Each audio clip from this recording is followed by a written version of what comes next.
Growing up, Whitney and I were kind of like best friends.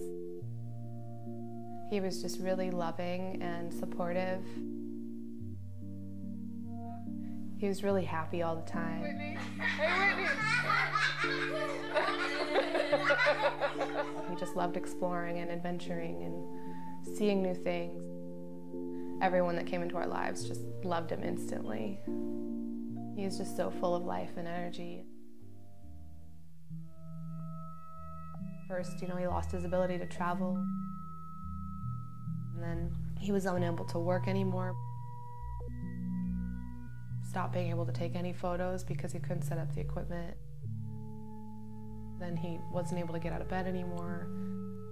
Gradually, one by one, everything got taken away.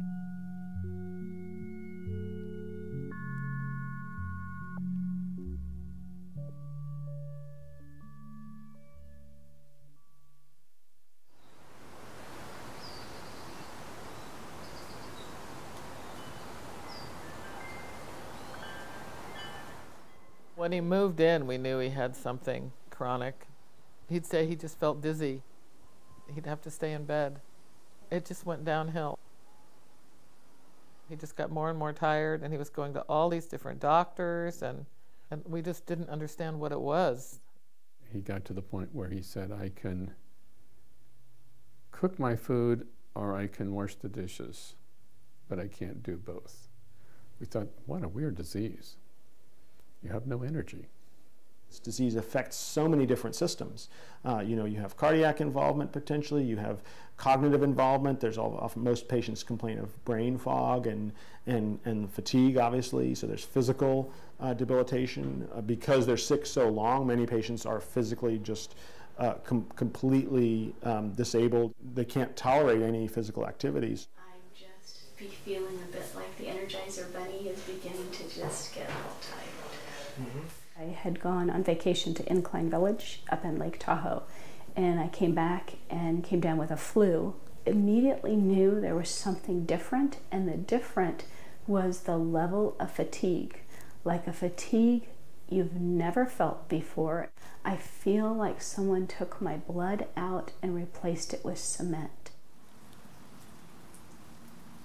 The doctors at first thought it might be the mono or something that your body just gets over.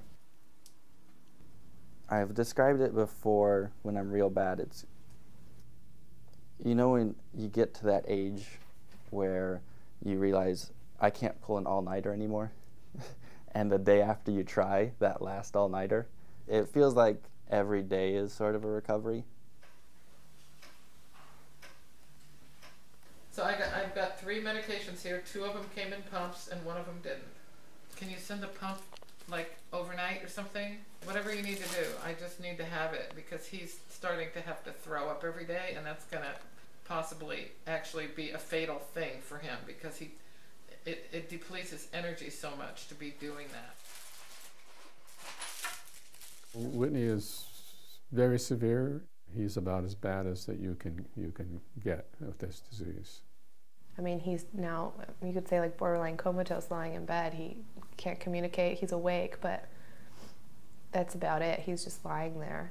He can't eat or drink or anything. He can't tolerate very much light or noise. He basically is in solitary confinement. I mean, he has no interactions. He's still there, but you can't, it's hard to see it. Neurologically, a lot of these patients have a great sensitivity to stimulation. In some patients it manifests as light sensitivity, in some patients it manifests as sound sensitivity, and they go into sort of an overload mode very quickly. And in Whitney's case, like many other patients, that has gotten to an extreme. It's amazing that the hormones, obviously are regulating, All of your senses are so heightened. You just want to scream out, don't make noise. Don't touch me, don't be in the room with me. It's a sensory overload, but you desperately do not want to be left alone. I had to restructure my outlook of myself because so much of the activities I thought made me are now off limits. I struggled to feel like I could fit in people's lives. All these friends who I know care about me and show me that they care about me offer to hang out or go out of their way for me. And for me to know that the right move for me and my health is to turn that down as often as I actually need to is frustrating. I feel desperate for that social interaction. You have to struggle with that feeling of abandonment, and you know that they're not abandoning you.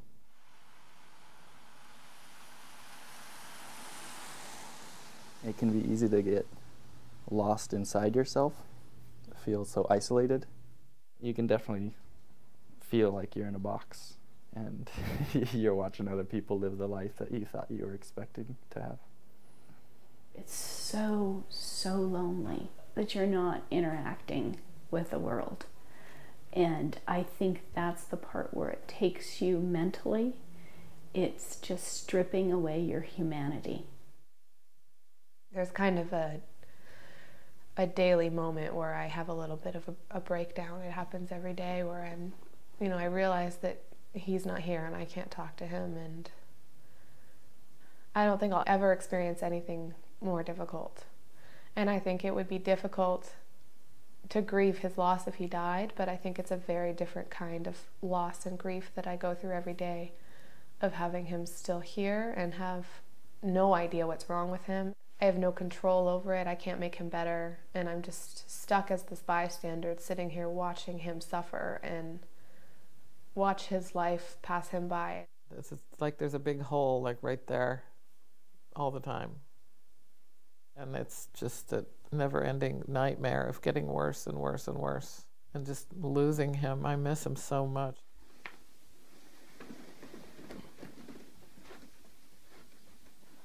I used to help a lot more with his care than I do now. Seeing him like that every single day was, I think, too much for me.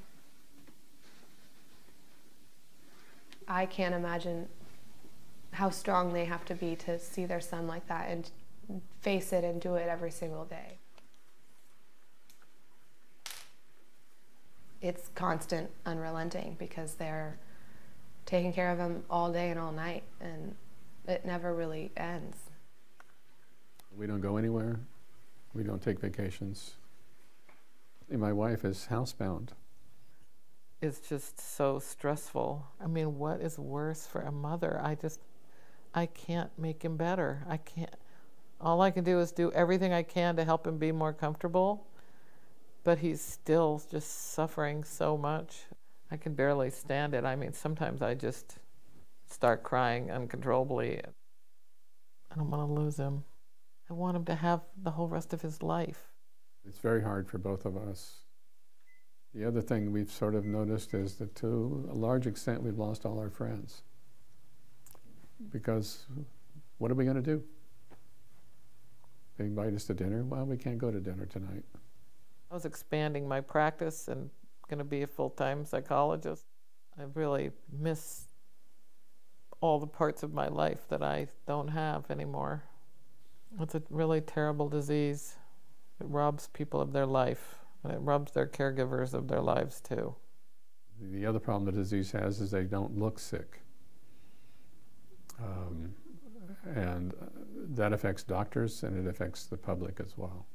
Almost half the people I talk to, when they ask about my son, and they said, oh yeah, I had that once, which is totally incorrect. They couldn't possibly have. I had a neighbor say to me recently, sometimes you just have to push yourself. It'll make you feel better. And I went, I understand exactly what you're saying, and you're right.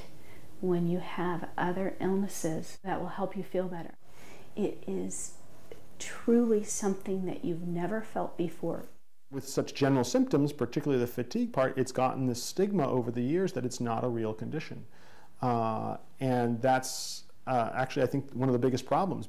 Many of them are told that they're crazy, they're lazy, they're depressed, when in fact they have real complaints. Most patients will see about 20 physicians before they're diagnosed with ME/CFS. I think chronic fatigue is probably the last major disease we don't know anything about.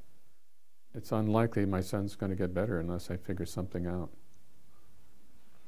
And so I feel a lot of weight that I have to figure it out.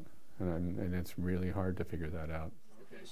These are the 5 controls, and this one is a real outlier. What we have to do is look at the severe patients. The severe patients will have the largest signal as to what's wrong, but they're not going to come to the clinic. We have to go to them. That really is the key. You know, we need to get better data, and more research done in this condition and associated conditions than ever before.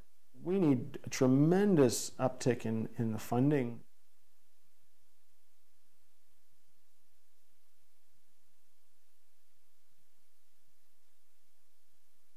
That funding has to come from the private sector, which is difficult, or it has to come from NIH, which is probably more difficult. I think that's something that we have as American citizens to have an obligation to all our citizens. And the ones that are suffering, they need some hope.